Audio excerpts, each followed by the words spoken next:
Well, good afternoon, everybody.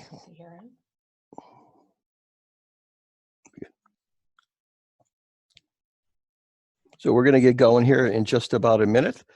So I am Dennis Turpin. I will be your presenter for the webinar today. For those of you who do not know me, I just retired from the University of Illinois at Chicago. I was their senior industrial hygienist and the emergency manager at the University of Illinois, Chicago. I'm also a FEMA DHS master level instructor. I teach at the Center of Domestic Preparedness and EMI, and I'm also a certified all hazard safety officer instructor. And in my younger days, I was a paramedic. So what we're going to be doing today is we're going to be sharing a little bit of information about one of the up and coming challenges that we're facing right now.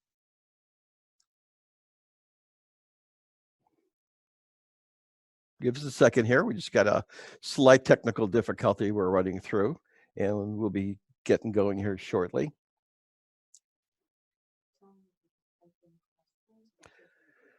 So as we're trying to get the PowerPoint to connect to everybody, you'll have the opportunity to submit questions. Those questions will be reviewed, and we will get to them as many of as possible at the end of the webinar. That just makes the webinar flow very good. We'll do our best to be able to get as many of your questions answered, but I will guarantee you, and I promise you, that all the questions that are submitted, I will get to you. It may take 2 or 3 days, or we may have to discuss if it's a regulation or policy, but I'll make sure I will do my best for you to make sure that all of your questions and concerns are answered. So basically, if you look at the new CDC update, new virus cases in the United States, 35 million people. Actually, the number is up to 49 million people. 350,000 people have been hospitalized. 20,000 have died this year, over almost 200 today. You know, that's dealing with the common flu, the seasonal flu. Hold on for a second.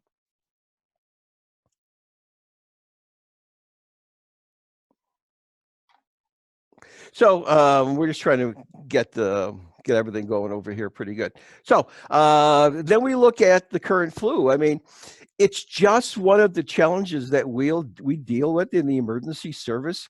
If we go back to 2009 in the flu pandemic or swine flu, we look at that about 20% of the global population suffered some symptoms from the pandemic swine flu. But now we're dealing with a new challenge. It's a brand new challenge for the emergency services. It's something that I have never seen in my 50 years in the occupational safety and health arena and the emergency services. These challenges face businesses every day. And guess what?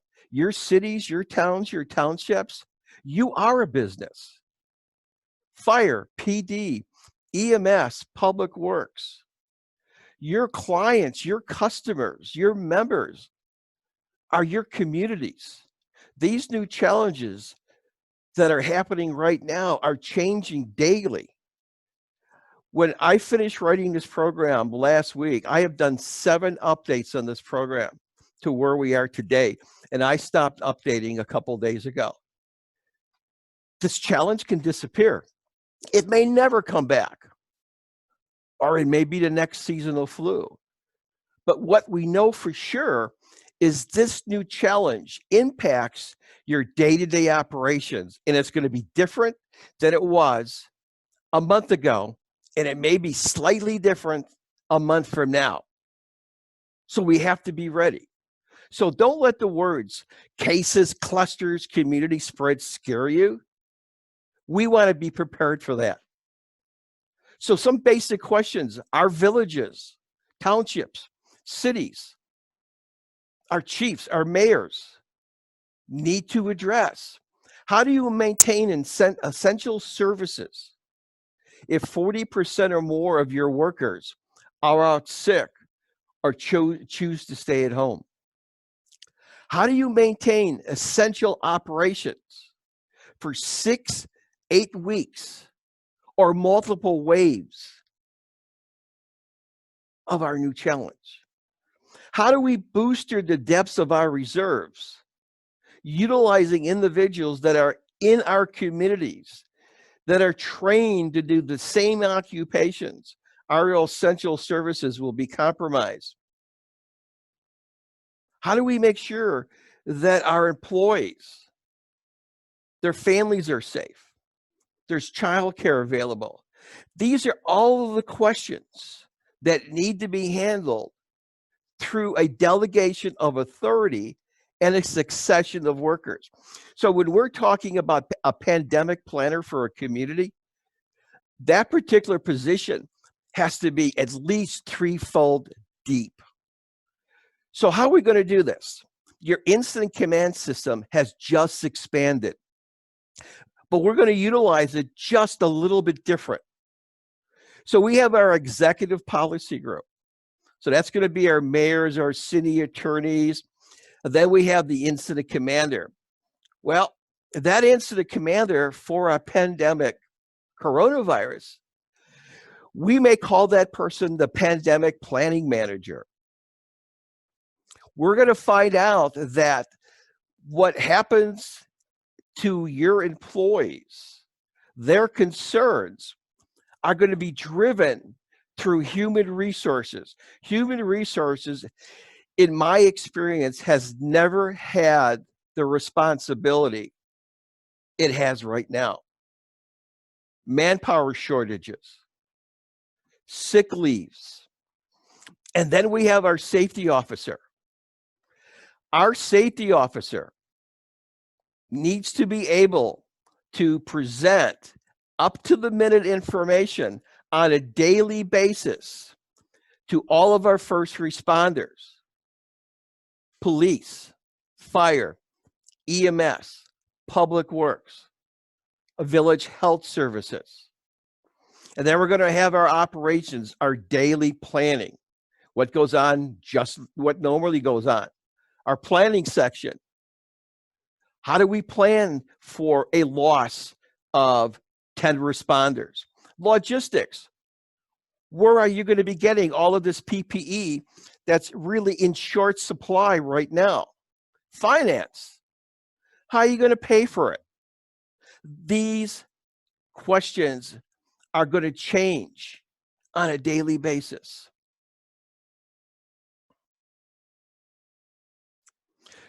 So what I'm going to be talking about today is going to be driven by guidelines, NIOSH, CDC, NFPA, that's your technical standards, Illinois Department of Labor, OSHA. That's going to be our regulations, which are going to be mandatory. You're going to take these technical standards, you're going to take these guidelines, you're going to take the requirements from OSHA and the Illinois Department of Labor, and then you are going to update your policies. Now, you may be thinking to yourself, what type of policies do I have to write? But let's be realistic. You probably have a lot of this. You have a respiratory protection program, which is mandatory per OSHA. You probably have some type of an infectious disease policy with checklists and guidelines from CDC. Those probably need to be updated on a daily basis based on what you do in your communities. Human resources. We're already at a pandemic level 6 as far as the World Health Organization. Now we have to look at, I have a limited amount of first responders who are my essential services. Do I have flexibility in sick time? Does your policy have to update it? Supervisors, who is going to be the one that determines if somebody is going to be taken off a shift? Are you going to incorporate some policy which is driven by your resource hospital or your receiving hospital, your county health department? You need to have communications on a daily basis, either by phone call, text, or at least through pushing emails or listservs, just like we do for CDC right now. So we have to educate all of your employees. What are the symptoms? What are our health concerns? We probably already did a really good job of that already, but we have to realize that your essential services are the high risk employees in your community. So what does our command staff have as a tool? Well, for those of us who done hazmat and emergency management, we know we have the planning P, but now that planning P has been modified for a continuity of operations planning. So we could look at what's happening on a daily basis, have single points of contact, know the person at the receiving hospital, know the person at the health department. So you can reach out to them if you have questions. You're going to find in this presentation today a lot of links for the information I'm talking about. So all of this webinar was developed with CDC standards and NIOSH and OSHA. And every time I have found a tool that may be helpful to you to modify your existing plans, I have supplied you with the link. It doesn't matter if it's from the state of Illinois. The point is that it's a tool that you're going to be able to use. Now, you may say, well, gee, if Arlington Heights, if you have an infectious disease program, can I use it in Stickney? Yeah, you could use it, but you're still going to modify it for what actually happens in your communities. Most of your communities do little things differently. You may have a higher level of hospital coverage or a higher level of nursing home coverage. That is going to direct your policy so it's specific to the needs of your departments. So right now, what you all need to do is you need to review to all of your essential personnel all of the updates. So everybody has an idea that what are standard precautions, what are contact precautions, what are airborne, droplet. And if you see above, you're going to see EMS infectious disease playbook. If you're not familiar with that document, give me a few minutes, we'll get to it. And when you see it, you'll also see the link to it. And all of that information, standard precautions, contact, droplet, airborne, respiratory, okay, all of that stuff is going to be there for you as a tool.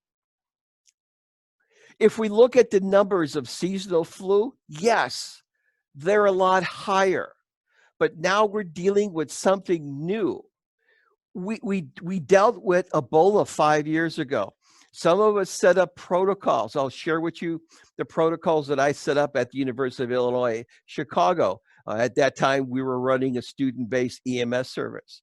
So I wrote the protocols, and they give you an idea how we did it and how we made sure that we had a high level that this would actually work. So we look at common symptoms. We look at severe symptoms, transmission. You are going to incorporate that into a tracker mechanism that's going to be pushed out by your dispatchers. And I'll get to that here in a little while. So right now we have national assumptions, okay? The pandemic virus is universal. That's why we're level 6. We know that person-to-person transmission is possible. We don't exactly know if it's just respiratory, droplets. We know it could last in air for 3 hours, but that is can be compromised with humidity levels. We know that the attack rate can be as high or higher than 40% of the overall population. The illness rates will be higher among employees over 50 or members of your community that are over 50, especially over 70, okay, with pre-existing medical conditions. We have to look at some people will be affected, but may not develop symptoms. Well, we kind of saw that last week. when everybody was preparing for St. Patrick's Day and at Wrigleyville, everybody was lined up at the bars at 8 o'clock in the morning. Just because somebody is feeling good doesn't mean they can't be a carrier. And that's one of the unknowns that we have to deal with in the emergency services. We already have seen that the number of patients seek medical care cannot be predicted. We've looked at what happens in China. We looked at what happened in Italy. Okay, and we're looking at what's happening in the United States right now. And we're trying to, and the government is trying to push policies out there to limit the number of that. But we have to be cognizant of what the chain of infection is. We have an agent. We have a reservoir. We have a portal to escape, droplets.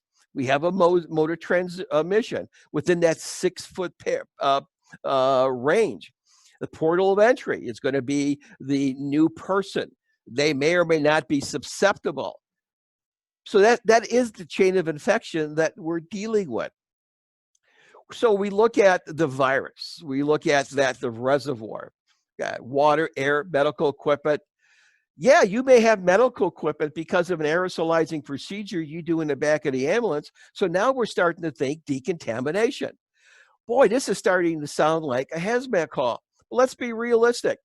If we were dealing with a biological weapon and we had a section of the population that was exposed, isn't that what we're dealing with? Isn't it pretty much the same? We still have the unknowns, except this was what was derived from a human source, but we're still dealing with the same type of challenges. We have transport. We have the receiving hospital. We have to look at the entire way we do business. So in that 6 foot radius of droplets, over 40,000 droplets can be released. Those droplets could go as far as 6 feet. In high temperature, high humidity conditions, it is suspected that the droplets will not travel as far. But we know our hot zone is 6 feet from our suspected patient. That's why we social distancing. One of the greatest things that we could do right now is hand washing on the job, on the call, at your houses. We have seen indications that the virus can survive 2 to 9 days on surfaces. But we don't really know what's happening. It's changing daily. A week ago, very few people were talking about that it could be in the air for 3 hours. So it's speculation right now. We have an idea about what the mortality rate can be. We have the attack rate, number of individuals during an outbreak, the incident rate, number of new cases, the number of cases at a point of time, and then we have our fatality rate. Those are updates you're going to be getting from the health department. We look at isolation and quarantine, and a lot of questions pop up. Should I quarantine at home? Should I quarantine in the firehouse? But let's look at isolation and let's look at the hospitals. One of the easiest ways for us to safeguard our responders is by engineering controls. And we have to make sure that if we're looking at isolation or quarantine, that we have factors built in place. And I'll get to those factors here in a little bit. But every single town, every community, every hospital, every county has a trigger effect. So what happens that puts communities on a high level? Somebody tests positive in your community. A firefighter tests positive. That was on a call. Who pushes out these alerts? It can be federal, it can be state, it can be local. But you're going to develop in your communities a trigger event that's going to cause you to maybe handle that incident, that call, that run just a little bit differently. This would be one of them. Okay, a public works employee volunteer quarantine after possible exposure. Doesn't mean that person is exposed, will test positive. But it's a trigger event. everybody is going to be developing trigger events. Everybody has a critical role in pre-hospital emergency care. Fire, PD, EMS, you're all first responders. Our public works and our telecommunications. So during a pandemic event, this is going to happen. Workloads are going to increase and staff sizes are going to diminish. Pandemic managers, human resources, okay, you're going to have to deal with that. Even if your first responders stay well and their families become ill, you can still have this happen to you. So departments, you need to find a way so you can adjust operations to maintain readiness and a response. You're going to have to coordinate among public safety agencies, EMS, healthcare, public health system to get updated response efforts. So how are we going to do this? You're going to have a reduction in your workforce. So these are items that we should be thinking about right now if we have not already thought about that. So what resources are available in your community that you may have never thought about using before? How about your CERT teams, community response teams? Do they have a mission? Junior colleges, faith-based organization, your local industries.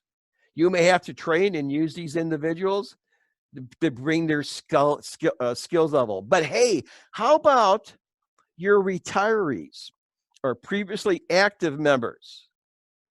So you have a firefighter and he's been on the job for 30 years, or you have an EMT, she's been on the job for 20 years and now they're retired. Their qualifications and status are up. That individual who has pumped that engine for 30 years can pump that same engine as a retiree. Your public works members can drive fire engines. So what workers are essential in your departments and what members can have a lesser role? Example, again, your retirees, your paramedics, your EMTs, your public works, your firefighters.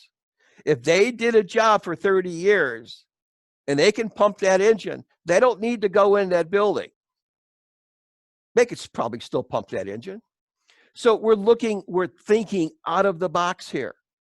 We're trying to look at ways so we can ensure that all of our mission essential tasks rosters, yeah, there may have to be up to date and on-time training.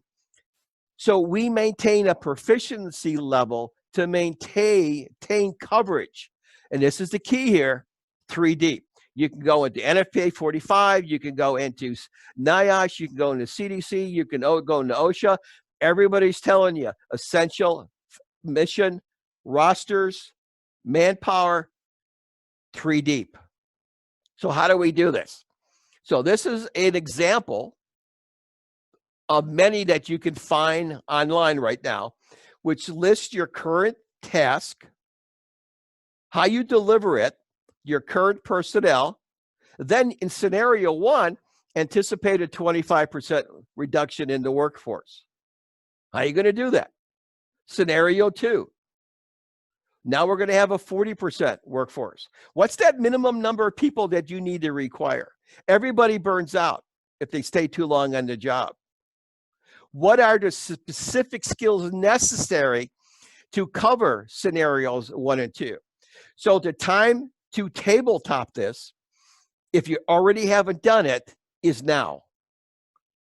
PPE works. Let me give you an example. Spent 14 days at Ground Zero. We look at all of the respiratory illnesses that our brother and sister firefighters, our contractors, our PD, and EMS are suffering with right now. Over 75,000 members today. 17,000 have been diagnosed with 9/11 related illnesses, asthma, chronic cough. It goes on and goes on.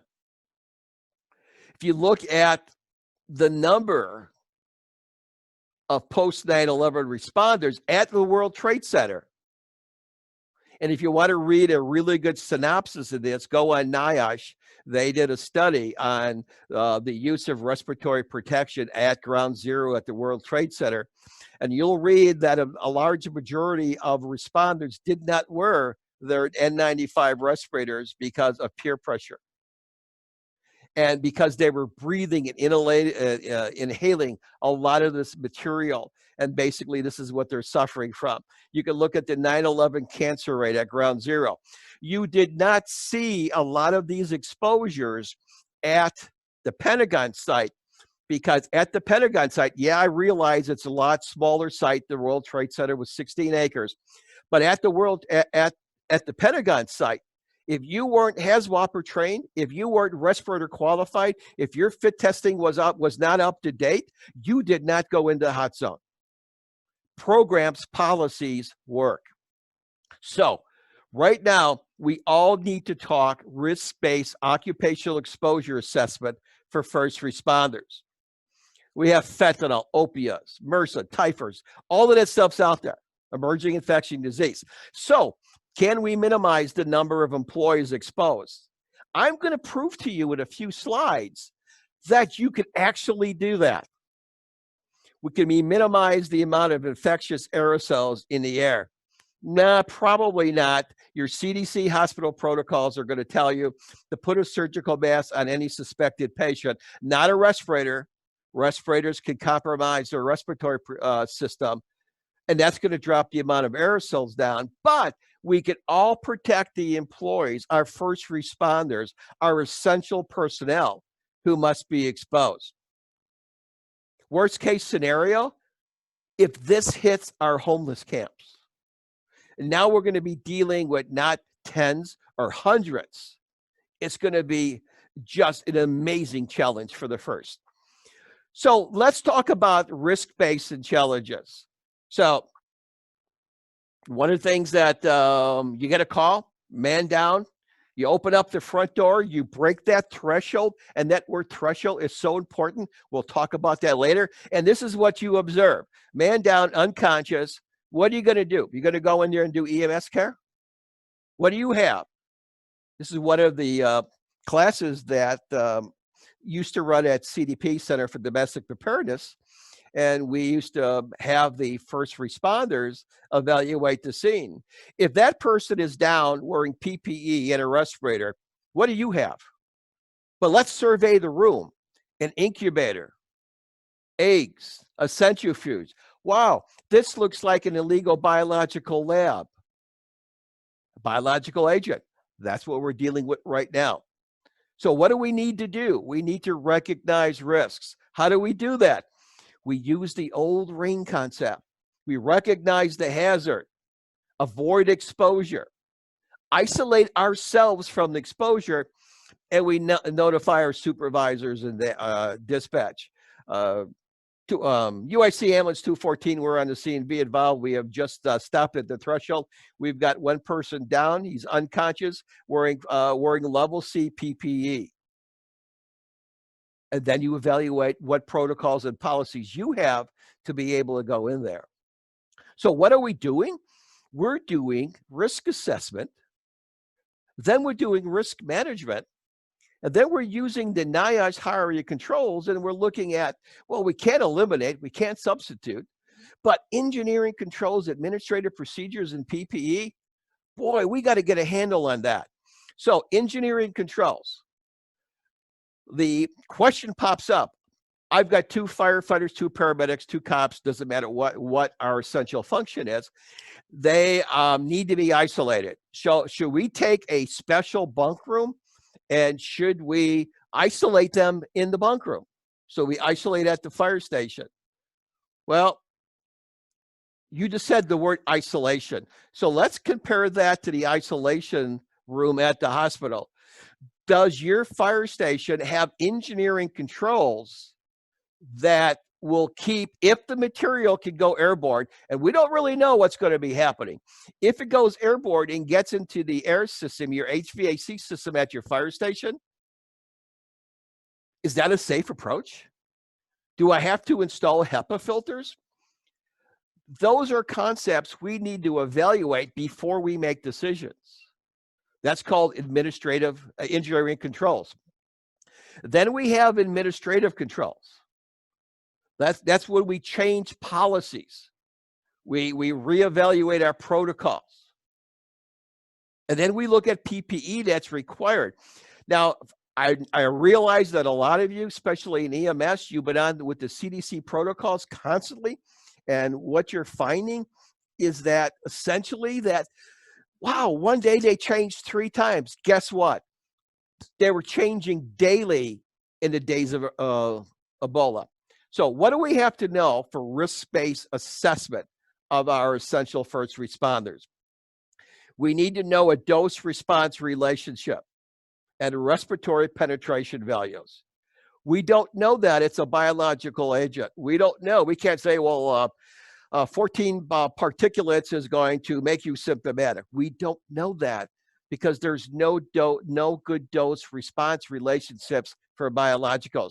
We do know what the pathways into the body based on our latest updates. We're not dealing with a chemical, but we are dealing with a particle size.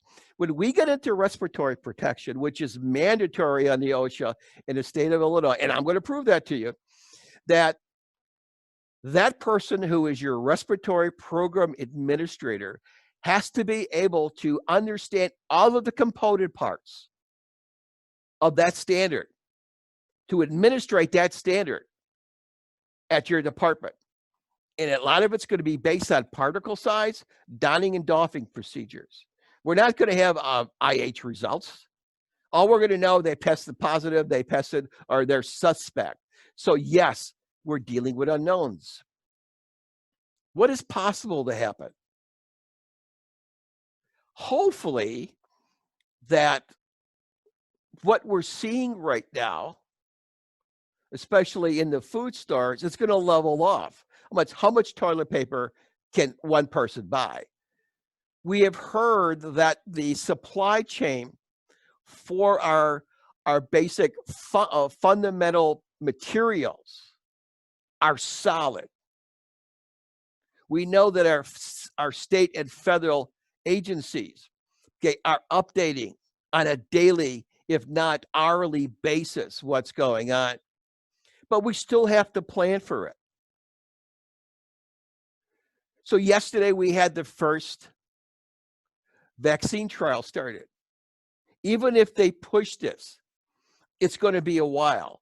And then if they have something, and then we're going to be setting up pods, or we're going to find a way to distribute those vaccines or antivirals, medications in a way that the population will be able to get it in a safe way. And yes, first responders, essential members of our community, our first responders, will have the highest priority to get medication at the earliest level.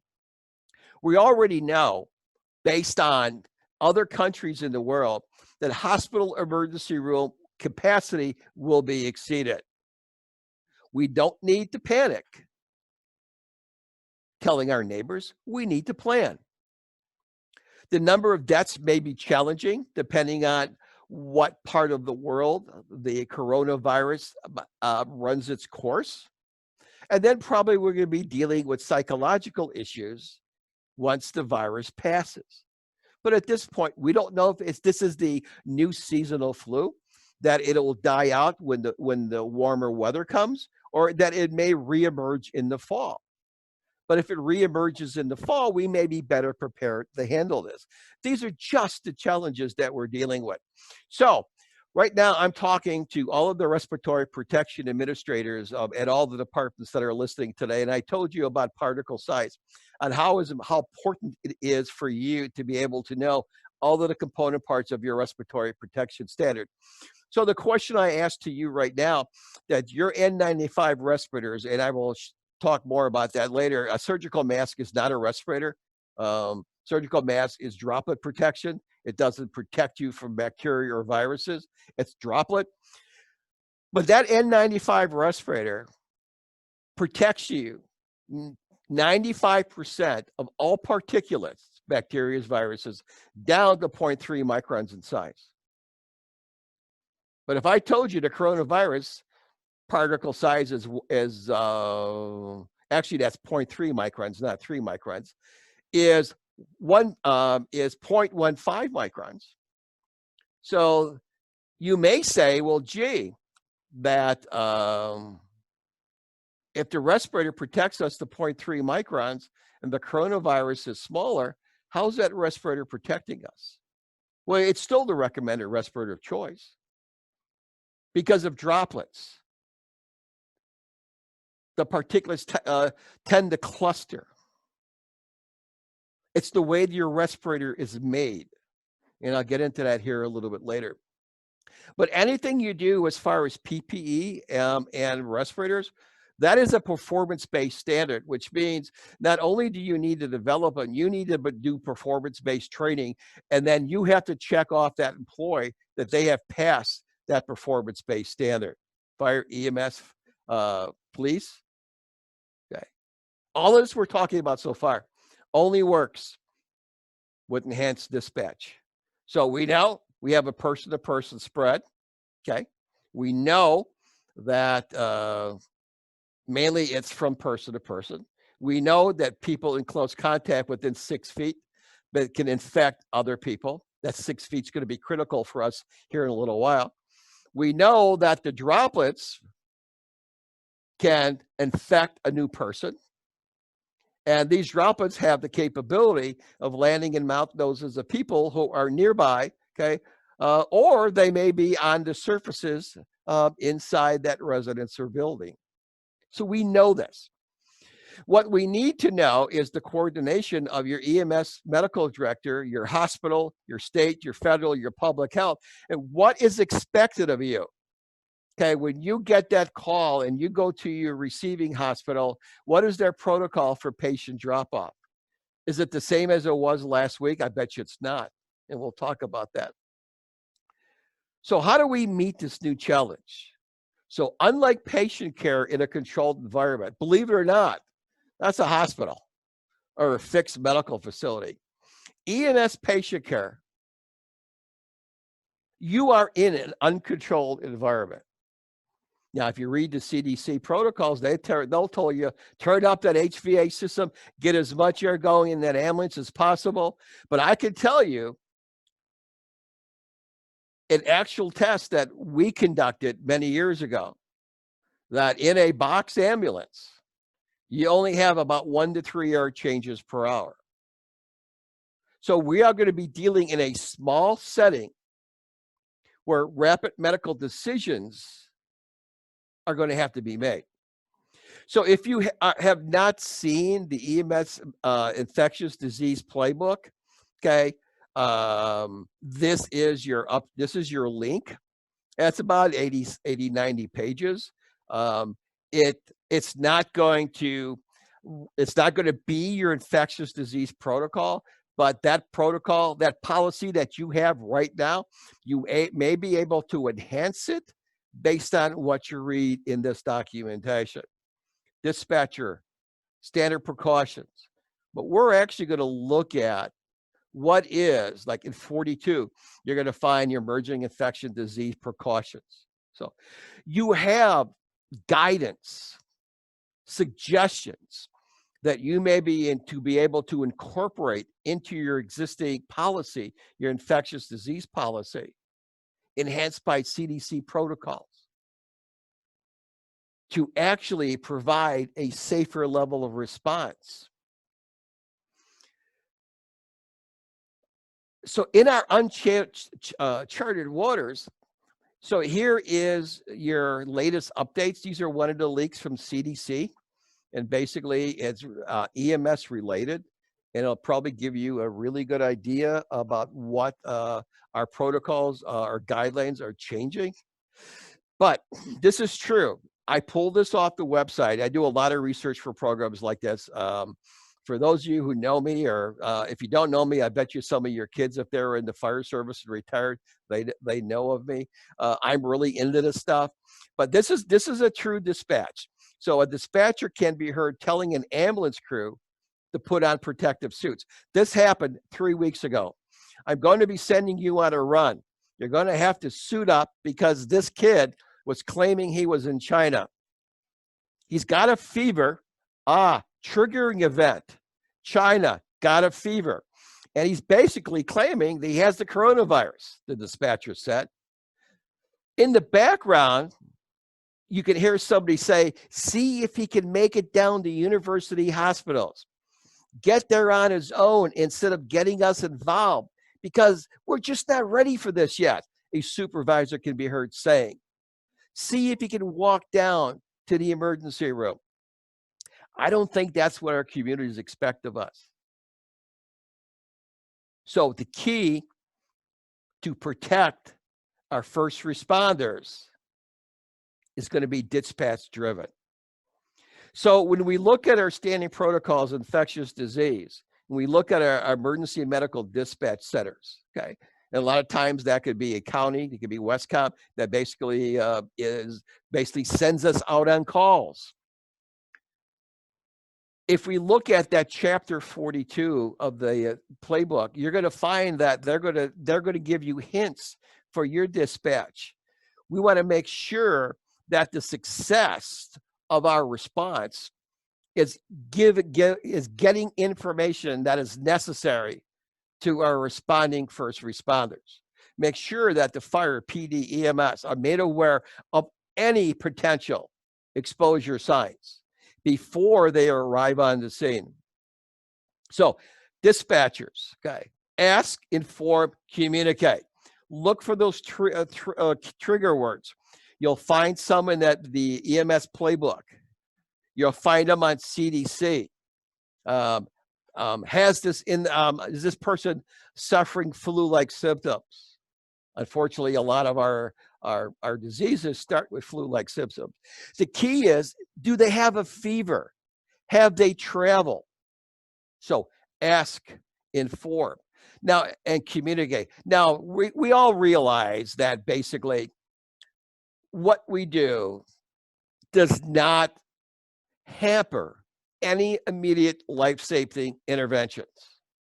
We know that. This is just something else we can think about. And come on, paramedics. When you responded to a call and then UIC 214, your response for a child not breathing. So there's a higher anxiety level when you're responding to that call, and then your dispatcher comes back and said, 214, be aware the child is not breathing. Didn't that take a weight off your mind? Kind of settled you down a little bit? And didn't we really appreciate that call back from the dispatcher? So our dispatchers has to be the key to get us going on that call. Even if we can get going, but then if they find out information, then they have to update us. Now, that may have to do some additional on-the-job training. But again, we're dealing with uncharted waters here. We are going to be doing things a little bit different. Now, dispatch, okay, during that call, if you get any information that's going to change the complexity of that response based on your established protocols and patient sharing information, you need to communicate that to your en route agency members, and then somebody is going to be dispatch driven again. You got to let that receiving hospital know that you got a rig or an ambulance that's responding, and they will be updating you. But there is a potential. I'm not telling you what to do. All I'm telling you that these are things that will enhance your response capabilities and do something extra to keep your first responders just a little bit safer out there. The key is going to be travel, fever, flu-like symptoms. So here's another document from ASPR, EMS Infectious Disease Playbook. Again, you'll find dispatch screening. Okay, there's a lot of things. Now, just because it's based for SARS or pandemic doesn't mean it's not going to work for you. All it really means is that you're going to look at it and say, hey, this can make a difference for us. And we're going to see if it enhances our response and capabilities protection. So, as of March 2020, New York Fire Department will not dispatch its firefighters. Now, for most of us who know New York, you have firefighters and you have EMS, that they will not dispatch firefighters to potential coronavirus patients, leaving it up to their paramedics and EMT. So they're not doing engine company assists. So let me just throw this concept at you. So yeah, I'm an old hazmat guy. You know, taught hazmat at College DuPage back in the 90s, and I'm a big follower of control zones. So let me just throw this past you here. PPE is limited, right? We want to reduce the possible exposure as much as possible to our first responders, fire, EMS, and PD. So let's set up cold zones. Our code zone is going to be the outside for where you park your rig, if it's outside, to the doorway or threshold of the location of the patient. Now, obviously, you're not going to need any PPE for this. But once you enter that threshold, so that doorway, that threshold to 6 feet from the patient is our warm zone.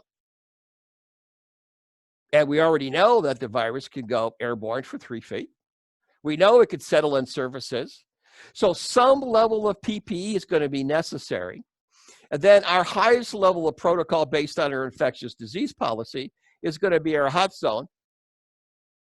And that's going to be 6 feet to the patient, because we're going to assume that you may have to be doing aerosolizing procedures. So if you want to reduce the number of potential exposures on the scene from engine company response or PD response, there's no threat of violence, no high suspicion of safety. What's wrong with keeping that engine company or that PD unit or the PD personnel at the threshold and not entering the structure or not entering the house?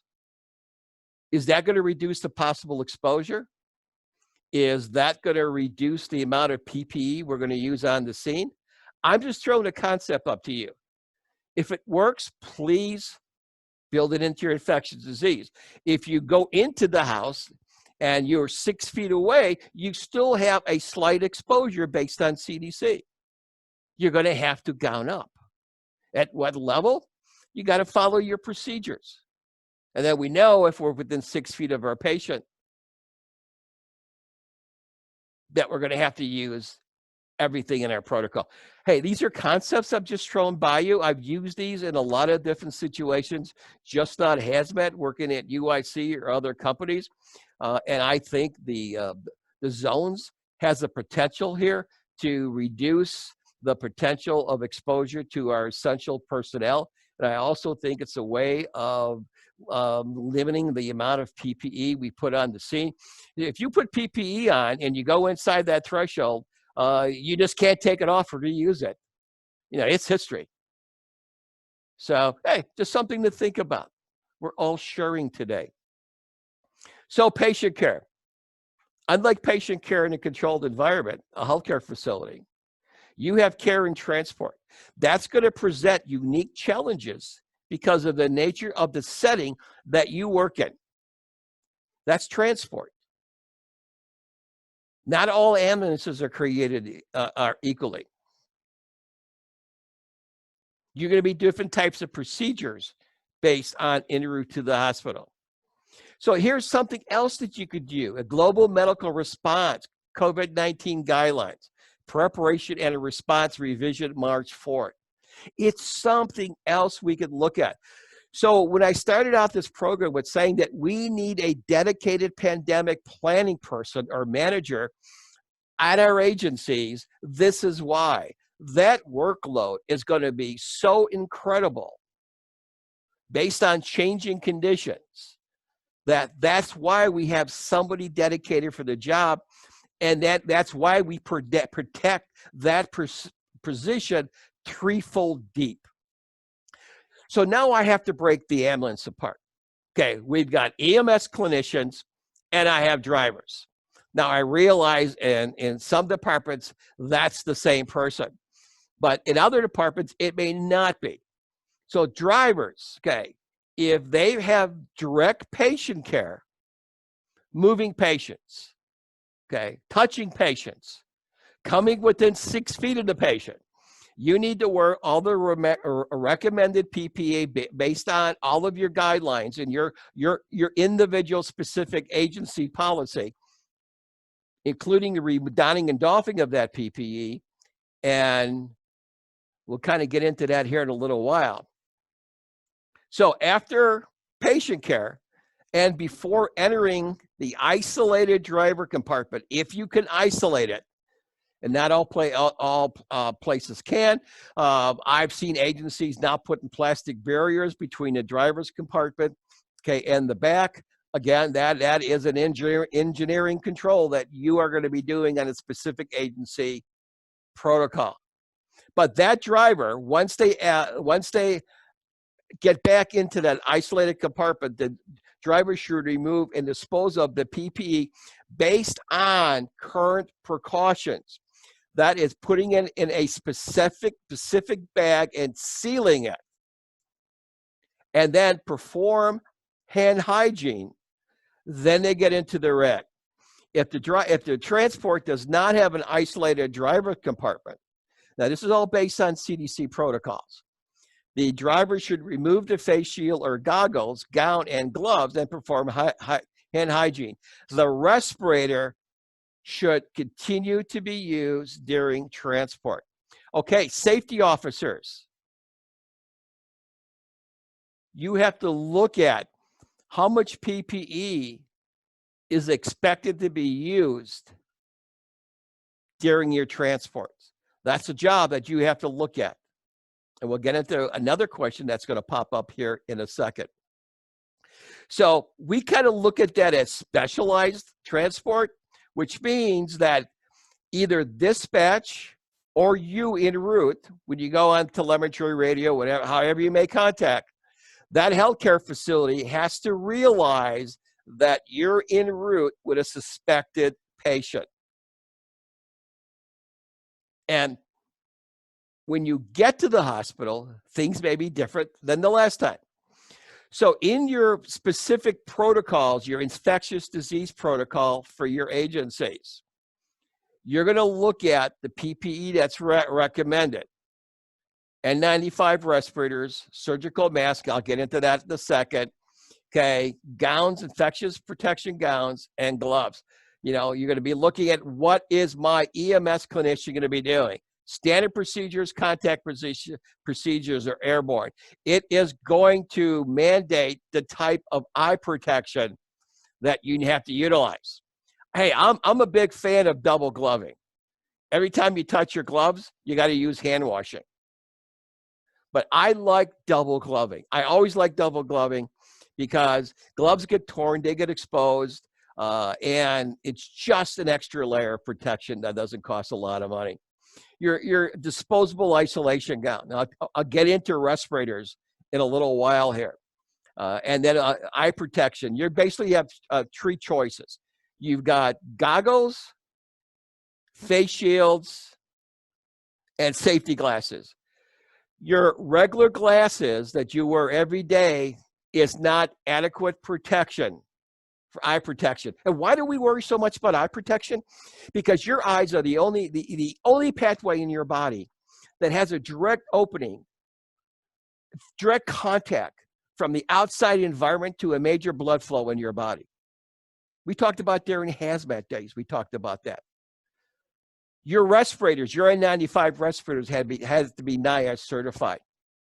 The respirator that you see, the white one, kind of looks like the one on the left, except that's an N95, that's a 3M 1860, it's a different color, but it doesn't have all the markings. It's not an approved respirator. If it's not NIOSH certified, you can't wear it. So first responders, know your limitations. So here we have isolation gowns. We have a N95 respirator, I'm looking at top left, and we have face shields. Down here, we have glasses, regular glasses, not appropriate. And then we have an N95 respirator. You see all the markings on it. Okay. The picture, the other picture underneath, we see actually two paramedics taking a patient in. and they've got eyewear on, they've got their N95s, and they got their gowns, and they actually got booties on. I'm a big fan of booties. And then we have the person on the left, on the right here, and the top one has vented goggles.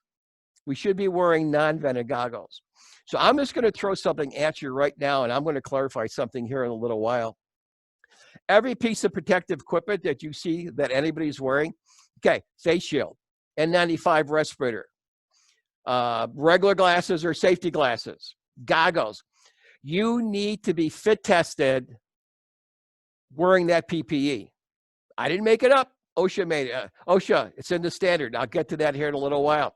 All the PPE that can interfere with your respiratory protection has to be worn during fit testing, not t-shirts and shorts and that. So if that protective equipment comes in contact with that N95 respirator, it needs to be worn during fit testing. At arrival, when that patient is released to the hospital, what is the hospital's protocol? The reason I said that it may change, so that the slide up top, you just see a couple paramedics dropping off a patient, and they got pretty much their infectious disease gear on. And then at the bottom, you see Good Sam at Downers Grove, which was setting up their tents and negative pressure tents. They were doing it last week, I believe, when I was there. So essentially, you may not be dropping off at the ED. You probably will drop off the patient at the threshold, but it's going to be based on the policy of that hospital, where you drop off that policy. Oh, by the way, you know the old days when we pushed drugs and stuff, and then we basically needed to replenish our supplies, like we replenished our supplies of meds we pushed on the call, okay, or sheets. We always picked them at the receiving hospital. So if you took off all your PPE and after you dropped off of the patient, where are you getting your PPE to replenish that? Is that going to be the responsibility of your department logistics officer, or is that something that you're going to get from the hospital? I don't know. PPE is in short supply in healthcare. That is a question you need answered now. Everybody needs two basic things. Everything we talked about so far should be incorporated in some way into your infectious disease control protocol. That will be set up with your respiratory protection program. Now, there's guidance from CDC on a daily basis for EMS how to do this. We talked about a lot of the concepts before. There's going to be a lot of different protocols for you as how do you document your transports? How do you document your calls? Was this person suspected of the coronavirus or flu-like symptoms? All we're going to talk about right now is that you should maintain, okay, good documentation of your run. That includes patient care, transport, removal of PPE. The most easiest way to get cross-contamination is by removing your PPE incorrectly. We'll be talking about that here. That should be part of your new documentation. In your infectious disease protocols, you also have to look at the skills that your EMS clinicians, and that's the way I broke this up because that's the way CDC breaks it up. Drivers, EMS clinicians.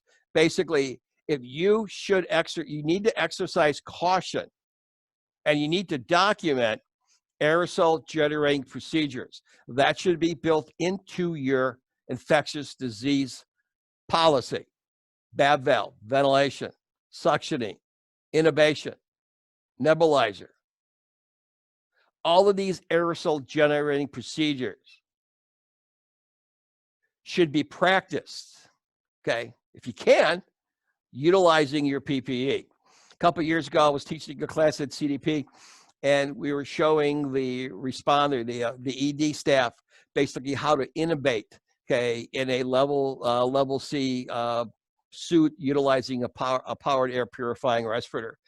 It changes your depth of perceptions. It changes your visibility. But again, something to think about.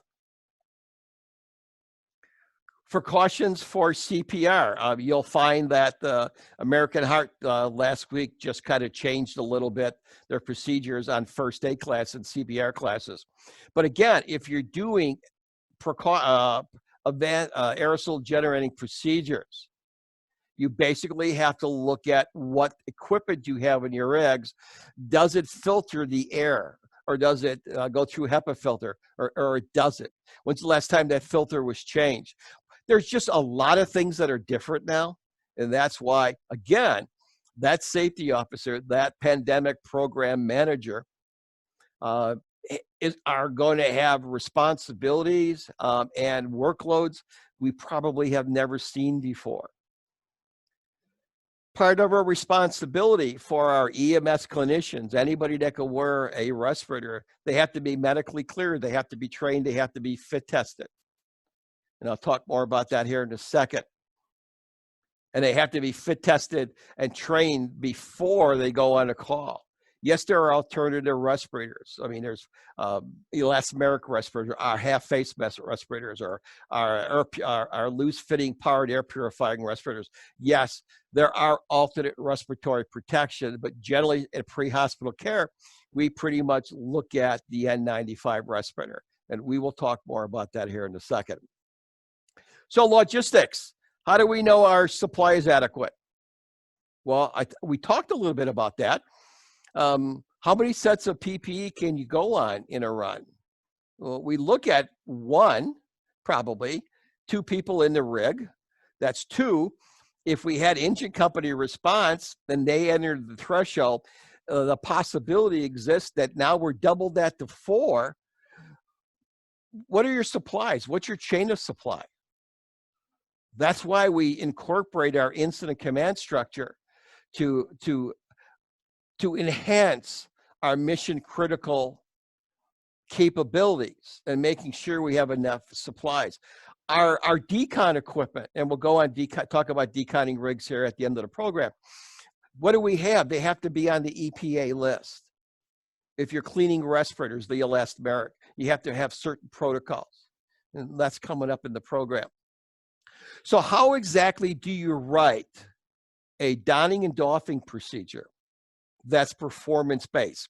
So this will kind of give you an idea how I did it for our ambulance service at UIC 5-6 years ago for Ebola. Realizing that this is now a performance-based standard, so we have to educate, train, and we have to practice these new skills. It's all based on our guidelines from CDC and our manufacturer's protocols. So we're not making things up. So what we did is we had a big whiteboard in our training room, and we basically had our first responders don and doff our equipment. As we went through the protocol, we actually changed the order to make it work a lot better. Now, I've seen protocols that EMS is using that the first thing they do is they take their safety glasses, they take their gown off, they take their safety glasses off, they go head down. They take their respirators off, they take the gown off. Now, respirators, I think, are the last thing that goes off. If you're looking at other protocols like asbestos and silica, chemical, biologicals, and I'll get into more of that at the end. But this was our protocol for our Ebola EMS. Now, again, the modes of entry for Ebola were a lot greater when we had basically contact. So this is what we did. So if you're setting up a donning and doffing procedures for your infectious disease protocol for coronavirus, it's going to look something like this. Okay, you're going to have a donning process, engage the trained observer, removing back personal clothing. Now that's something I see that's missing from a lot of EMS protocols. When you go on a suspected Ebola run, the last thing that you want inside that house within 6 feet of that patient, if you're worrying about exposure, is things like rings, cell phones. Hey, guess what? If you have engine company assist or PD assist, you can actually bag that stuff, put it in their protection while you go in the call. Just a suggestion. Now, we did vitals because our protocol was in level C for Ebola. For what we're seeing right now with our N95s, I feel that probably isn't necessary unless your specific program, your policy wants to do it. So you inspect your PPE, perform hand hygiene, and then you have a way of putting your PPE on, and then you also have a way of taking it off.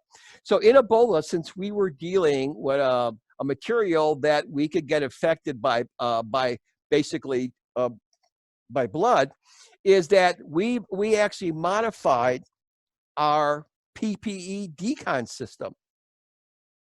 So what we added for hazmat, this looks pretty familiar for you. What we did for Ebola, I'm not saying you do this for coronavirus, but for Ebola, because it was transmitted versus body fluids, blood contact, since we were dealing with a biological, we actually added another station, which is a 1 in 10 bleach solution. We would spray it on our responders' back and then let it sit for 3 to 5 minutes and then go through our decon, soap and water, and then our rinse. They basically would then, at the contamination control line, they would strip down into their scrubs or whatever they had on, still wearing their respiratory protection, go into a shower, and then when they cleaned themselves off, the last thing they took off was their respiratory protection. I'm not saying that's what you need to do for this. I'm saying this is what we had to do for Ebola because we had the possibility of contamination and spread because of body fluids and blood. So we changed it a little bit. So this is what I'm seeing in literature now for decontamination. So on the top left is UV lights. So I'm not suggesting anything here. I'm just showing you what's being used out in the field right now. So top left, they're actually utilizing UV light, okay? Here on the right, we're having a responder wipe down the rig, okay? That would be my least choice. She has no protective clothing on. So if you're gonna decontaminate your rig, you need the same level of PPE. So at the bottom left, I believe Houston, I think it's Houston, it may be San Antonio, it's some department in Texas that's actually dedicating a 30-person EMS response team and a dedicated rig to respond to coronavirus calls. And then they're plasticing the rig. Now, I don't know how you get into all your nooks and crannies with that, but again, if you decide to do anything, it's up to you to evaluate that and then add that to your infectious disease protocol. Then the last one is sort of like the fogger that you're seeing used in a lot of the countries right now. There's a department in Tampa, Florida. I have not been able to research this, but I had heard on a news clip that they actually got grant funding for this. I don't know if it was from Fed or I don't know if it was from their local county health department. So I can't verify it. So to me, it doesn't exist. But again, this is the 4 different approaches that I'm seeing. You all need to figure out what best works for you. Now we get into respiratory protection. Unlike CDC, NIOSH, which are guidelines and standards, 29 CFR 1910, okay, 134 is a mandatory requirement. So if you look at private sector and we look at our public workers, we either fall under Illinois OSHA or we fall under Fed OSHA. Now, when I was working at UIC, we actually were under Illinois Department of Labor, just like most of you out there. If you don't believe that you fall 100% under the respiratory protection standard based on the Illinois Department of Personnel Guidelines. This is your ALIAS guidelines. It matches 100% what the OSHA standard is. So it is a mandatory requirement for you to have a respiratory protection program. You need to have all of these elements, just like anybody else, any other industry. You must provide respirators training and medical evaluations at no cost to the employee.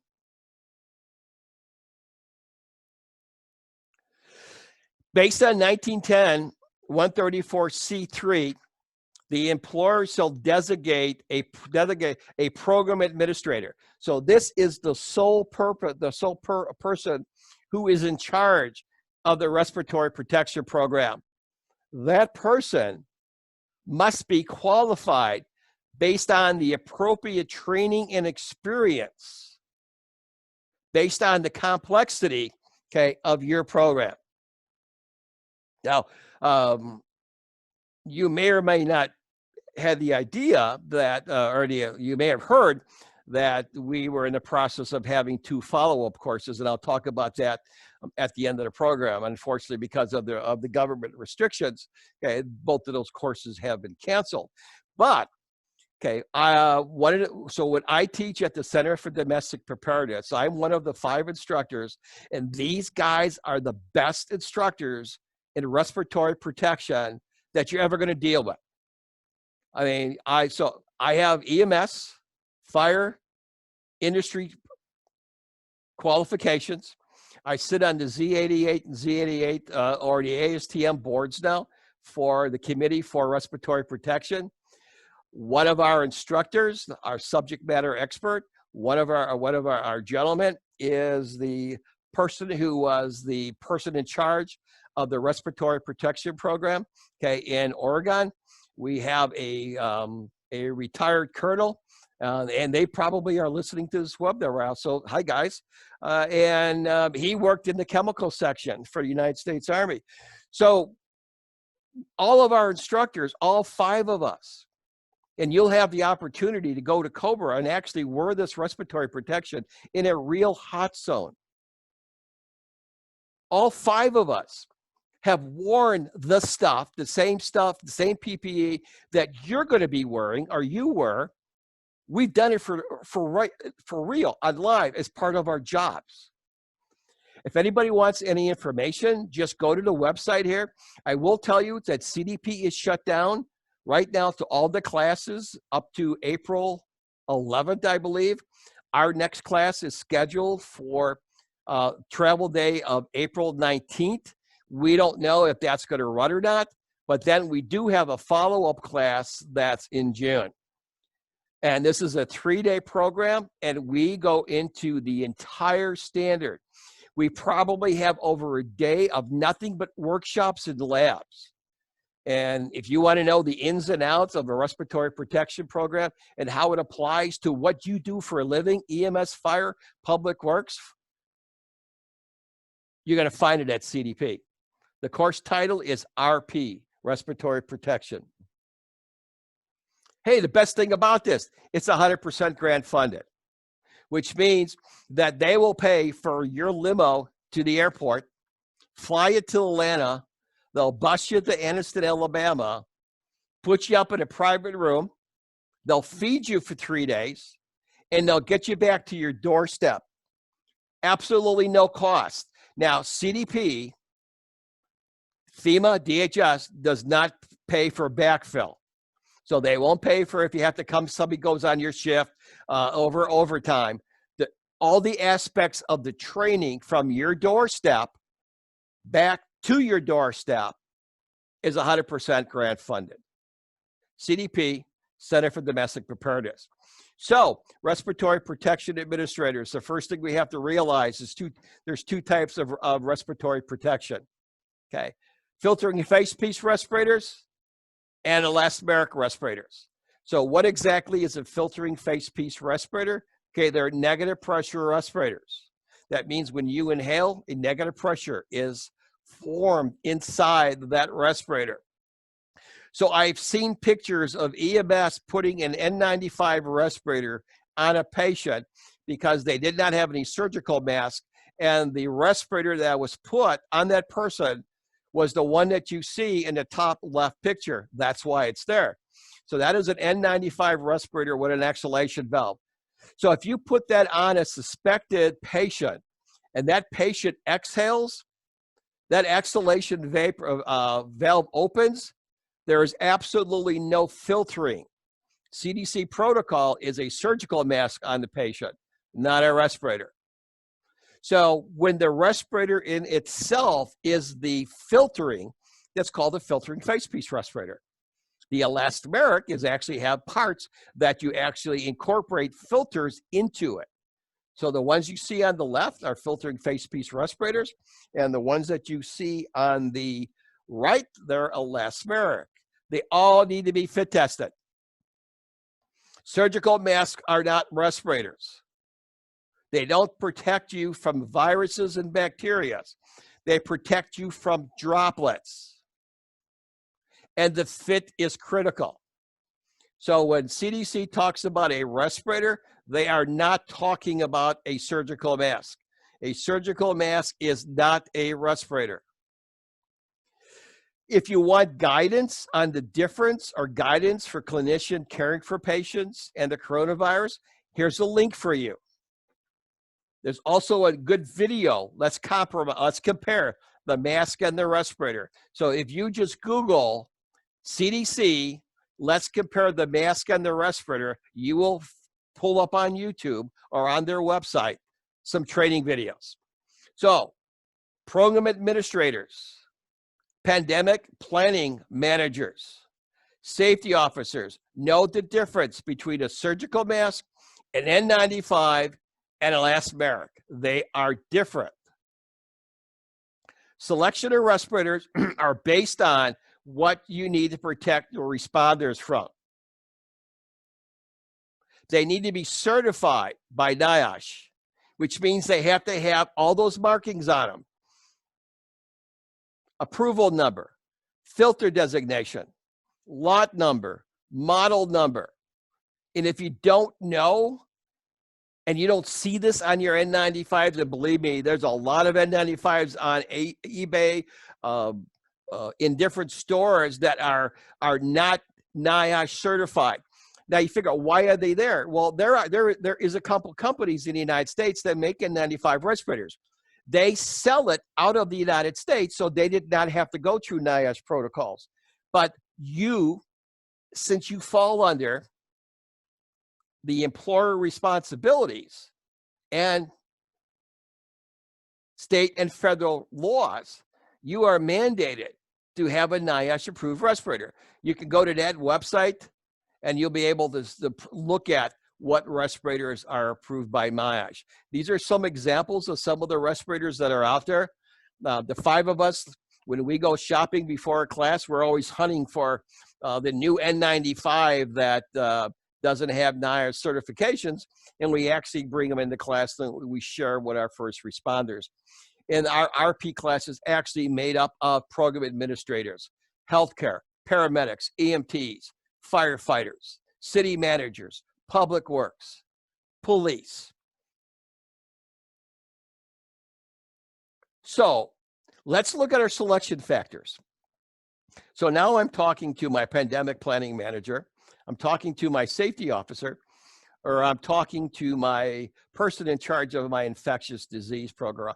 And remember, based on HAZWOPER, that the person in charge of the incident is responsible under ICS, that their manpower has the proper protective equipment and respiratory protection. So the size of the particle, we already talked about. So that one slide, again, was 0.3 microns, not 3.3 microns. An N95 will protect us to 95% of all the particulates down to 0.3 microns. If you see something that's an N100, that means that that respirator, that filter, will protect you from 99 to protect you down to 99.7% of all particulates down to 0.3 microns. So when one of your responders say, hey, I just read that the coronavirus is actually half that size, Well, you have to understand how the respirator works, how it still can be a level of protection, and it is. CDC still recommends that respirator as our first line of defense. So we look at the nature of the hazard, biological. Okay, we look at the fact that we don't really know how many droplets could cause their exposure. We don't know that. So we're assuming that any particle that's inhaled can cause a potential exposure. We don't know what the infectious dose is right now. It'll be different for me. I'm a little older than most of you, than a lot of the firefighters in their 20s. I would be more susceptible. But you program administrators have to realize that the amount of time that your responders were that respirator is a factor. So the time period the respirators were, the work activities where they generate a metabolic work rate, wears them down. It's actually been proving that not high levels, but levels of CO2 are present in filtering face piece respirators and not fully exhale. Everybody has to be fit tested. Everybody has to be trained in the limitations of your respirators. So, loose fitting respirators. Why is that so important? The one we're most familiar with in healthcare, in decon teams, is our loose fitting respirators. So loose fitting respirator, where the respirator itself does not make contact with any part of the sealing surface of the face, you have to be medically evaluated. You don't have to be fit tested with loose fitting respirators, and you don't have to worry about facial hair. Tight fitting respirator, that's where the seal actually touches the face. We see our N95, we see our half face respirators, we see our full face. Those are considered tight fitting respirators. The entire standard is enforced. So what that means is medical evaluation, training, fit testing, and everything else that the standard makes us do as mandatory, and the word shall is used. So here's our selection. We, for coronavirus, are more likely going to go with our air purifying negative pressure. And that's our choices. Every time we escalate from an N95 to a half face to a full face, we are incorporating more of the standard that we have to do. So going back a couple slides, and I talked about, well, gee, that coronavirus is half the size of the 0.3 microns. Why doesn't it go into the respirator? It's because the way the respirator works. So all your program administrators, you need to know this, that a lot of the N95 respirators, those filtering face piece respirators, are electrostatic charged. So that means that particle, it doesn't matter if it's a dust particle or an infectious disease particle, a particle is a particle.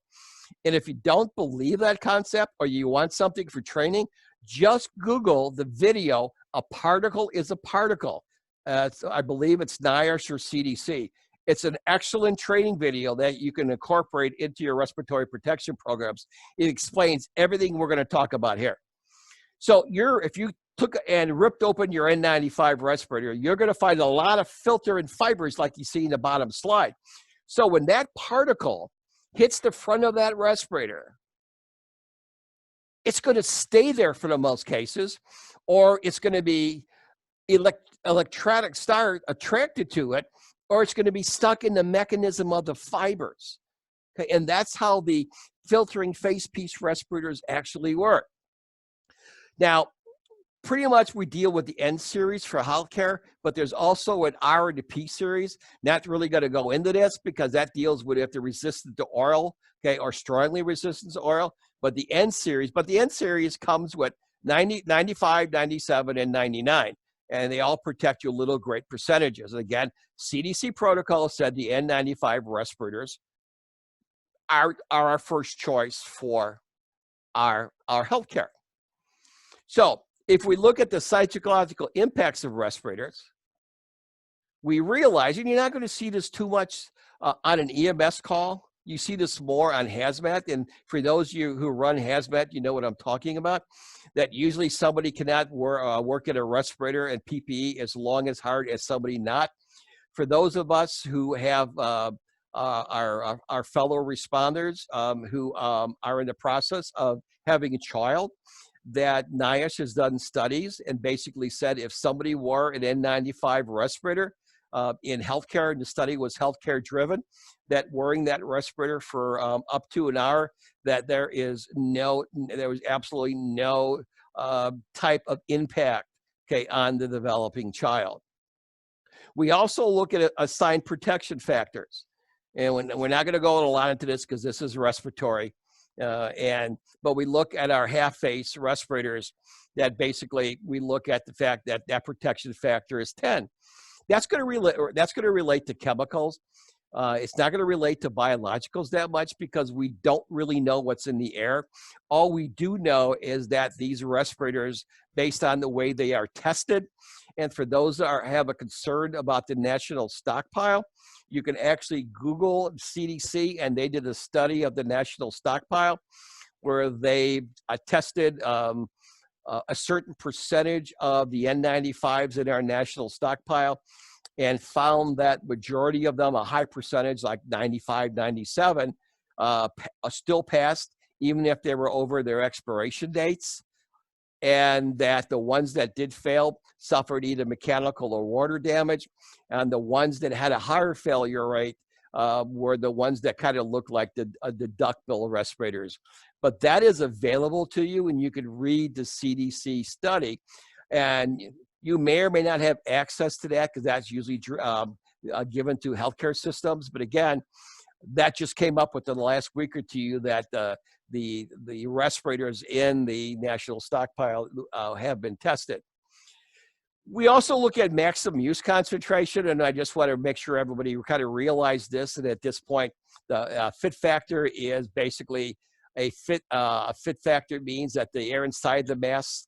And I don't want anybody to ever refer to that as mask again, because a filtering face piece respirator is a respirator. And that's why sometimes we have so much training lapses, because we call a surgical mask, we call an N95 a mask.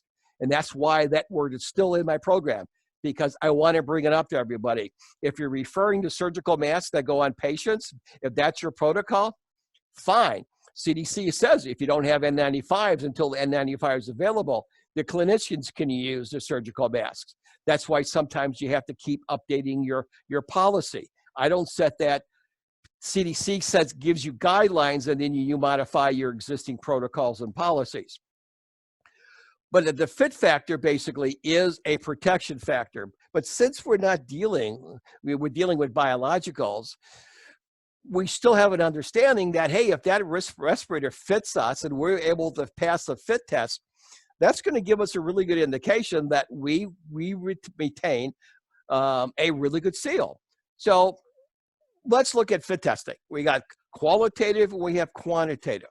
Qualitative is yes or no, pass or fail, and quantitative gives us numbers.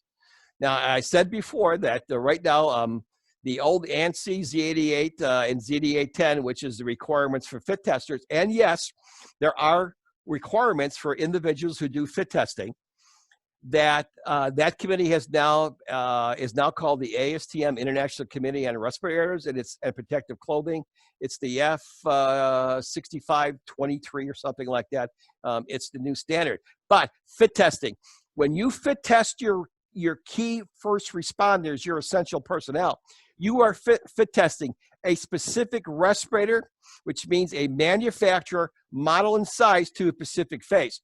So if you fit tested your responders with 3M 1870 pluses and somebody gives you 3M 1860s, no, you cannot use those until you refit test your staff, your essential responders who are going to utilize respiratory protection on that new respirator. So anytime you change manufacturer, model, or size, okay, you are mandated by federal and state regulation to refit test.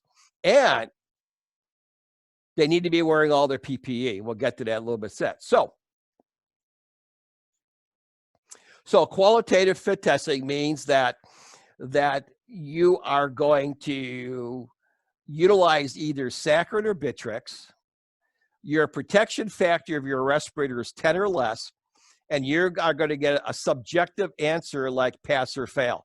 On quantitative, that means any respirator that is over a protection factor of 10, the chart's about 3 slides back, you need to do quantitative fit testing. And I'll get into that here in a second. So avoid confusion. An N95 respirator will only protect you based on your training and fit testing. So the slide above, we see an individual traveling, coming through customs with an N95 on with an exhalation valve, but only wearing half the straps. Guess what? There is no protection there. And we wonder why there's a high level of first responders in Italy who have been exposed to coronavirus. If we look at the bottom picture, if you have any facial hair that interreacts with the seal of that respirator, beard, goatee, mustache, any stubble, that respirator, since it is a negative pressure respirator, you have potential exposure. So if you put on a surgical mask, or if you put on an N95 respirator and you got facial hair, you can go to NIOSH, you can go to CDC, you can go to OSHA. They're going to tell you you're not being protected.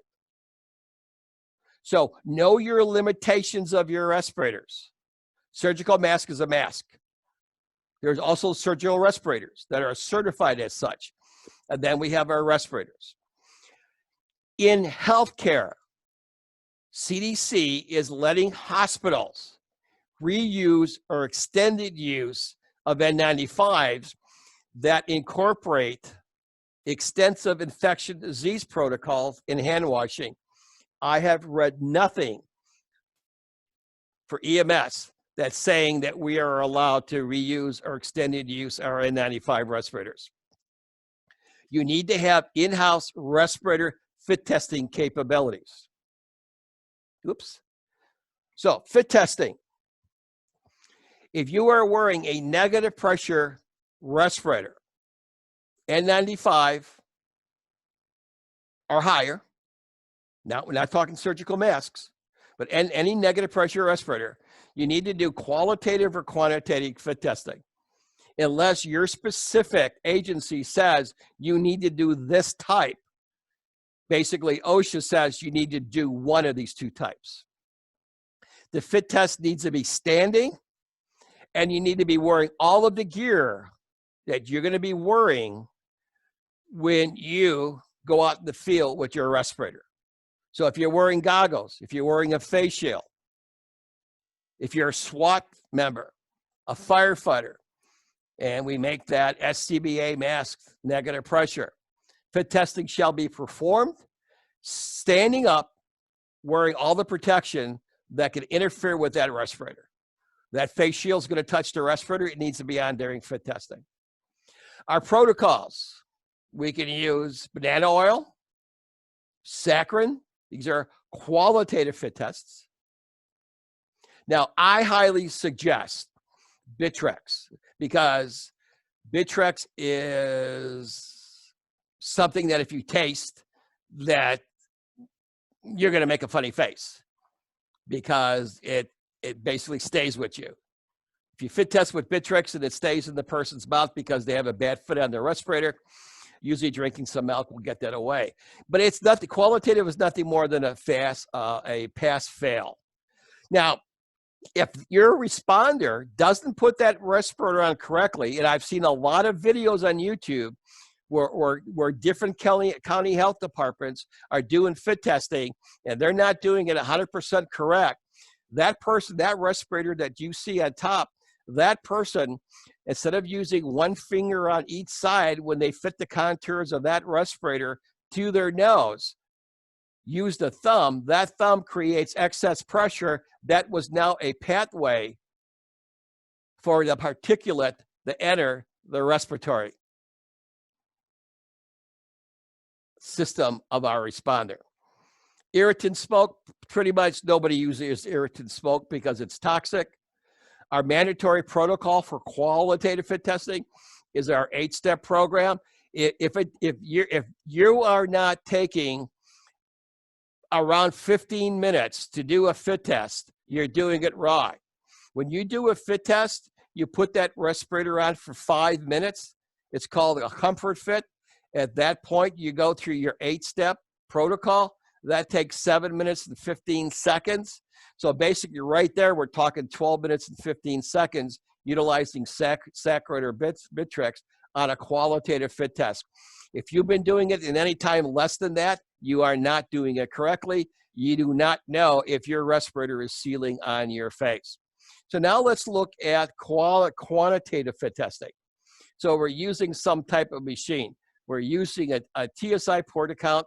We're using an Accutech 9000, or we're using a QuantiFit.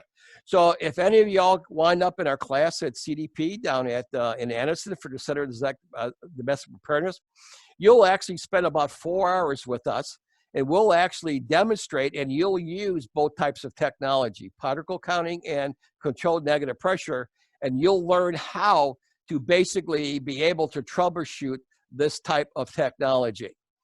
If you're using any type of technology that counts particles, let me go back here one slide. If you're using the port account or the Accu 9000, the right-hand side of the screen, you count particles. So you have to have a minimum number of particles in the air for the machine to measure the ratio. The QuantiFit OHD at the bottom of the screen, it actually measures leakage. So it's not particle supportive, so you don't need to have particles. If that so important? That you need to evaluate your room, because if you are going to quantitate fit testing in N95 using a particulate counting technology, particle counting, you're going to need a minimum of 30 particles in the room with a maximum of 800 for an N95. If you have less or more, the machine will shut down. If you're doing a full face or a half face respirator, you're going to need to have 1,000 particles in a room, which means that if you're going to fit test me as your EMS guy, and I'm going to be fit tested on a N95 and a full face respirator, you can't do it. You're going to have to basically purge the room and make sure you have the correct background particles. If you use negative pressure, you don't need the particles, but again, you cannot test quantitative fit test at N95 with negative pressure technology. So a lot of times questions pop up about facial hair. Based on OSHA and the Illinois Department of Labor, you are now not allowed to have any facial hair or stubble that will interfere with the sealing surface of the respirator. We're not going to go into that now because that's part of our respiratory program, but I tell you that there are at least 2 court cases which basically are guidance if this is issues with your department. But let me stress again, if you wear a negative pressure respirator and you have facial hair, you do not know at what level or any level if that respirator is actually protecting you. Everybody that puts on a negative pressure respirator has to do a positive negative seal check. That's mandatory Appendix B. So if you did not do this in your fit testing protocols, okay, you did not fit test correctly. Now, a lot of questions pop up. Well, what's fit testing? Well, I mean, what's cleaning? It's not what you see here. In fact, what you see here actually damages your respirator. We need to fit test based on manufacturers and OSHA guidelines, and that's what it looks like. And here's some guidance for you. So the top left slide is we've actually broken down our respirator cleaning area into zones. You get the idea. I like zones. I think it'll work at EMS, engine supportive, in PD support calls. It'll limit exposure potential, and it'll save PPE. But again, that's up to you to see if that will work for you. For those of you who wear Millenniums, full face respirators, and hazmat, SWAT, whatever the case might be, that is the correct cleaning procedure. So you field strip that respirator based on manufacturer guidelines. You soak it in our solution of Confident Plus for around 8 minutes. You do 2 rinses. You then let it air dry. That is done every time you utilize and wear that respirator, even fit testing. For those of you who wear Avon 50s, this is the breakdown based on the manufacturer guidelines for Avon 50s. You notice the compressed air can, because we have to blow out the drink tube. to make sure that there is mold and moisture in there, so we don't have any mold particles build up in the drying process. This is mandatory. Appendix B2, what OSHA and Illinois Department of Labor requires when you clean your elastomeric respirators. So here's one of our respirators. This is the Avon, breaking it down to all the parts based on the manufacturer's guidelines. If you're fit testing your respirators, being Sacred or Bitrex, you have to use the proper cartridge, because in qualitative fit testing with Bitrex and Sacred, we're dealing with particulates. So if you don't have a particulate filter, guess what? It doesn't work. So there's a lot to fit testing than just putting somebody in a hood or connecting up to a machine. If you're wearing cartridge type respirators, those elastomeric respirators, you need to have a change out schedule for your filtering. A lot of times for hazmat, we use it once and then we get rid of it. Training information is based on what you do for a living. You have to look at maintenance, fit testing, capabilities, limitations, inspection, storage. So the training that's given to your first responders is based on what is required by either OSHA or the manufacturer, and we use the highest standard. If OSHA is above the manufacturer, we do OSHA. If the manufacturer is greater than OSHA, we do the manufacturer. That is incorporated into our program. We have to make sure we word right. We know how to don it. We know how to doff it without getting exposed. Our record keeping requirements, it's mandatory that you have a written program, and that written program has to be specific for your agencies. You can't borrow somebody else's program and change the name. That doesn't work. That has to be updated anytime there's a change, which means that if you have not incorporated the coronavirus response or utilizing different respiratory protection in your program, you need to update it now. You don't wait till the end of the year. Our medical questionnaire, basically HIPAA protected, is a medical record that is kept based on state, federal, and local policies. Our fit testing record is not a medical record. You only keep that until the next fit test. And that question always pops up. Is fit testing a medical record? No, it's not. Fit testing is a record. You have the ability, if you use one of the technology in the machines, to log database it. But again, that only needs to be retained until the next fit test. That may be a year, that may be a month, depends on what's going on. Training update just happened a couple days ago, that if you're doing first aid and CPR training, if you're still doing it, American Heart has just changed their protocols and recommendations. Unfortunately, based on guidelines that are set on state and federal, the two programs that we had set up for March 19th, the standard awareness, which we were going to spend about 4 hours, take this webinar and just extrapolate it out for a half a day, going into everything we can think about respiratory protection and PPE. And then we were going to do a one-day program on respiratory protection. I don't know if I'm still able to do these in-house. That's up to you protocols based on the number of people at meeting. I do know that the one on March 16th we were going to do was a limited seating because we were going to practice social distancing in the class. So essentially, I think that's where we are in the program. We did have a few questions here, and I'll be more than happy to answer the questions right now. So first question, okay, if an officer wears PPE, is in contact with known COVID-19 patients, COVID-19 patient is isolated, still required, getting mixed messages. You know something? You're going to keep getting mixed messages, because that answer is going to be driven by your healthcare facility or county health department. So what we look at here is that daily update that may occur is that the hospital or your research hospital, that's why the contact with the project medical director is so important, that if we have a first responder that comes in contact with a patient, and there's high probability, like the 95 or so people that are in isolation right now in Washington State between clinicians and first responders, that should be driven by policy from either county health, okay, or the hospital, your project medical director.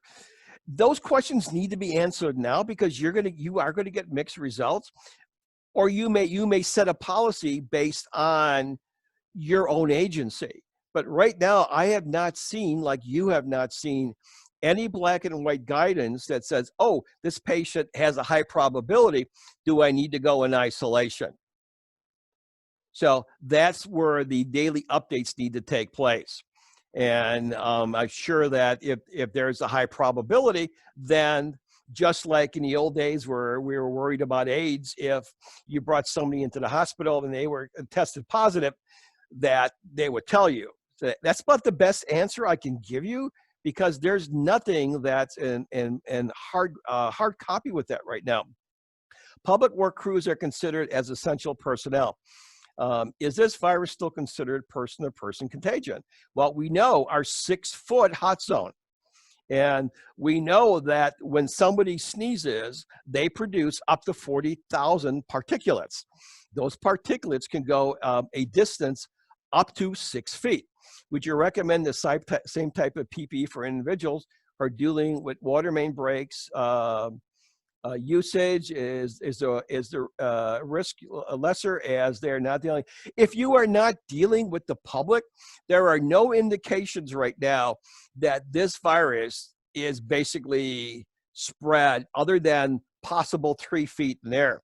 So if you're doing regular public works, you're utilizing your same protocols, your same PPE, your same respiratory protection is necessary that you would need on a job.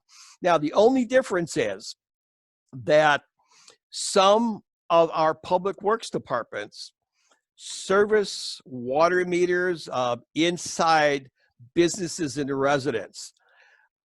I haven't seen any guidelines on that, but that's, for me, it probably wouldn't be a bad idea if you were going into a house to have dispatch ask questions when you set up the appointment.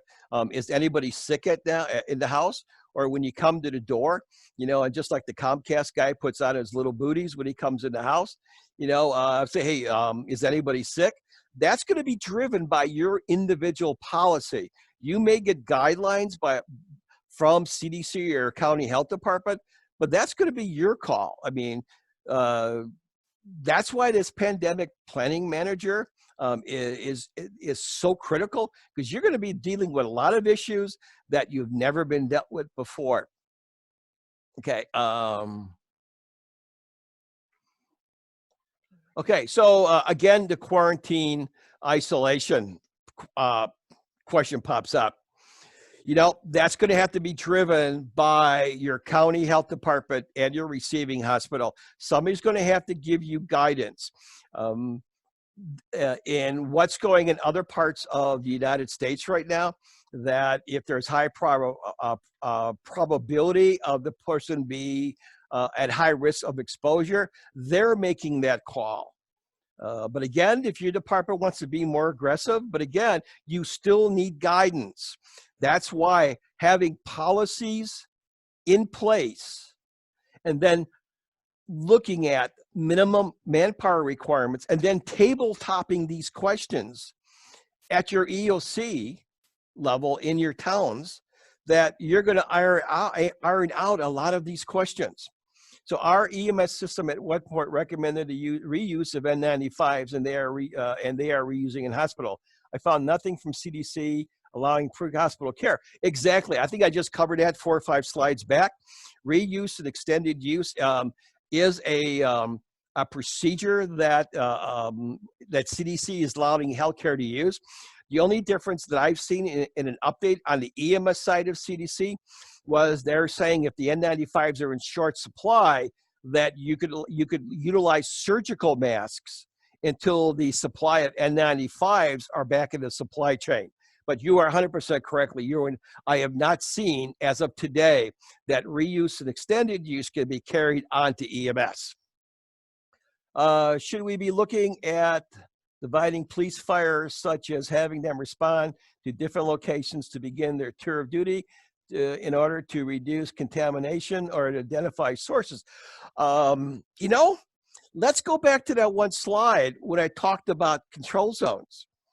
Now, I haven't seen anybody talk about control zones at this point of everything that I've read. And to me, if we use it at hazmat and we use it on active shooter and we use it for other applications, just think of it. From where you park your vehicle outside to the threshold being your cold zone, and then inside the threshold to 6 feet of your patient, you're going to have to evaluate what level of PPE, and you're going to do that by policy prior to that. And then you have the hot zone, basically patient 6 feet out. You can still have engine company assist. You can still have PD assist and have them on the scene, but in a secure location, a cold zone, so they don't have to use PPE until they enter the threshold. It's a concept you may want to explore. I mean, I think it has a high probability of risk-based exposure assessment. And I think it's also a way of utilizing our supply of PPE until our supply chain is enhanced. I also have been reading that some cities are having police officers not respond to calls that there seems to be nonviolence. Again, you know, all of those are policy driven based on your specific jurisdiction. All I'm saying at this point is, you know, the control zones may be a concept that you could utilize, you know, and then,